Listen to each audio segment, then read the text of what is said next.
Welcome back to another Explainer. Today, we're unpacking a really powerful motivational story from the YouTube channel Wordy Tales by Riven. It's a timeless parable about a young guy named Marco, a wise old mentor, and a challenge that just sounds completely impossible. Okay, let's dive into this, because this story holds a brilliant, practical lesson on how to genuinely calm a chaotic mind.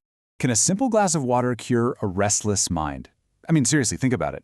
When your brain is just firing on all cylinders, when you're stressing about deadlines, agonizing over yesterday's mistakes, doom scrolling, dealing with a million notifications buzzing all at once, it really feels like absolutely nothing can stop the noise. Your mind is racing, your heart is pounding, you can't sleep, you just can't focus. But what if the antidote to all of that modern chaos is literally just a single, completely full glass of water? But let's look at how that's even possible. And this setup right here brilliantly illustrates the core of the problem. Our story starts with a 24-year-old guy named Marco. Now, Marco was deeply, deeply restless. His mind was essentially trapped between two incredibly painful extremes. On one side, he had all this sadness and regret about his past, and on the other, a heavy, anxious worry about his future. Do you notice what's totally missing from this equation? The present moment. Because he was entirely stuck in yesterday and tomorrow, his mind was this literal storm of thoughts just raging all day long. Because of this constant mental storm, Marco is dealing with what so many of us today would just call severe burnout. You can almost feel the weight of his exhaustion just looking at this. Constant, racing thoughts, leading to these endless, tossing and turning sleepless nights. He was waking up feeling fundamentally uneasy and just physically drained every single day. The source even points out that he had completely forgotten how to smile. It's a heavy, draining way to live, right? Letting your runaway thoughts totally dictate your physical reality. He desperately needed a way out. So, desperate for some kind of cure, Marco catches wind of a rumor. People are saying there's this wise old man living out in a faraway village in the hills. And interestingly enough, this guy wasn't just some mystic on a mountaintop. He was actually a former, highly famous psychologist from the city who had helped countless people find peace. But he'd left all that busy city life behind to live quietly, close to nature. So Marco, feeling this sudden spark of hope, pushes through days of long, grueling travel. Finally, he arrives at this little house covered in lush green vines. And right there on the porch sits the old man, eyes closed, radiating absolute peace. Marco walks up to him and offers this incredibly vulnerable plea. He says, "Grandfather, my mind is very restless. I cannot stop thinking. I want peace in my heart. Can you help me?" It's such a beautifully simple request, isn't it? He's not asking for wealth or wild success. He literally just wants the endless noise in his head to finally stop. And this sets the stage perfectly because instead of giving Marco some long, drawn-out academic lecture, the ex-psychologist has a very, very different kind of prescription in mind. The old man slowly opens his eyes, gives this calm, reassuring smile and says, "So you are looking for peace? Then come with me." He walks Marco into his little yard and gives him exactly one task, just one. But as we're about to see, this single, seemingly simple instruction is designed to completely rewire Marco's racing brain. So here is the challenge the mentor lays out. Step 1. He fills a glass with water completely full right up to the absolute top brim. It's so incredibly full that even the tiniest tremor or shake of a finger would make it spill. Step 2. Marco has to walk from the yard all the way to the edge of the village and then come back. And Step 3, the absolute hardest part. He must not spill even one single drop of water. Just think about the sheer, stark physical difficulty of that. I mean, Marco is definitely surprised, but he accepts the challenge, gripping that glass with everything he's got. Picture this crucial walk. On one hand, you have pure chaos swirling all around him. The village roads are super narrow and totally crowded. Shopkeepers are loudly calling out to customers, people are running past, stray dogs are barking their heads off in the streets.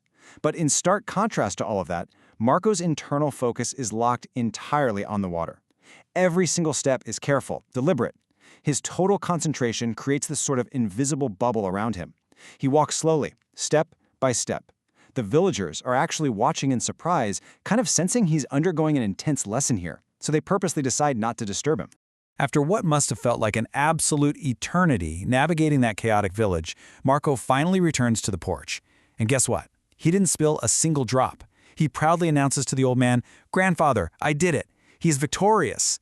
He's probably standing there expecting a big pat on the back, or maybe an explanation of how his steady hand proves he has a naturally strong mind. But the mentor's response is entirely unexpected. The old man nods, smiles, and asks him this exact question. That's good, but tell me, did you see the children playing on the side of the road? Did you hear the dogs barking? Instantly, the whole dynamic shifts. The old man isn't just some storyteller testing Marco's physical balance anymore. He is stepping fully back into his role as a psychological guide. He's actively guiding Marco to realize something profound about his own perception during that walk. Marco is visibly caught off guard by the question. He answers honestly, saying, "No, I didn't see or hear anything. I was only focusing on the glass." Think about that. All of that intense external noise, the shouting shopkeepers, the rushing crowds, the barking dogs, it had completely vanished from his reality. Why? Well, because his cognitive bandwidth was entirely occupied by the physical task right there in front of him. Now, what's really interesting about this slide is the quiet. That complete silence. That is exactly what Marco experienced internally. By anchoring his attention to the precise physical balance of the water, the chaotic storm in his head naturally subsided. The old man gently explains to Marco that this was the secret he had been searching for all along. Let this quote sit with you for a second. When your mind stays in the present moment, then there is no space for fear, no confusion, and no extra thoughts. It's essentially an issue of mental real estate. Because Marco was so intensely focused on keeping that water level steady right then and there, his brain literally did not have the processing power to be sad about his past. He couldn't generate fear about his future. There was simply no room left for the storm. So the crucial point is how this completely redefines what we're actually looking for when we feel stressed out. Think about it. Peace is not a geographical location. It is not some quiet village in the hills that you have to travel days to reach. Peace is the internal state of living entirely in the present moment. It's a massive psychological reveal. The calmness Marco wanted wasn't something the old man could just magically hand him. It was a state of mind Marco had to generate himself, just by narrowing his focus to the absolute present. And Marco finally gets it. The peace he was searching so desperately for was already inside him. As the story wraps up, the sun begins to set, casting its last light on the ground as the birds fly back to their nests. Marco bows to his grandfatherly mentor and begins the long walk back home. But he's not the same tired, restless, anxious young man from the beginning of our explainer. He has fundamentally changed. He is peaceful inside, all because he finally learned the mechanism to quiet his own mind. Which brings us directly to you. Look, we all have those days where our minds feel like a raging storm of past regrets and future anxieties. But when the noise gets too loud, you don't need to run away to a remote village in the hills. You just need an anchor to bring you back to right now. So, my question to you is, what is your glass of water today? What simple, present moment task can you focus on entirely, leaving absolutely no room for the internal noise? Find it, focus on it, and let the storm pass. Thanks so much for joining me on this explainer, and keep learning.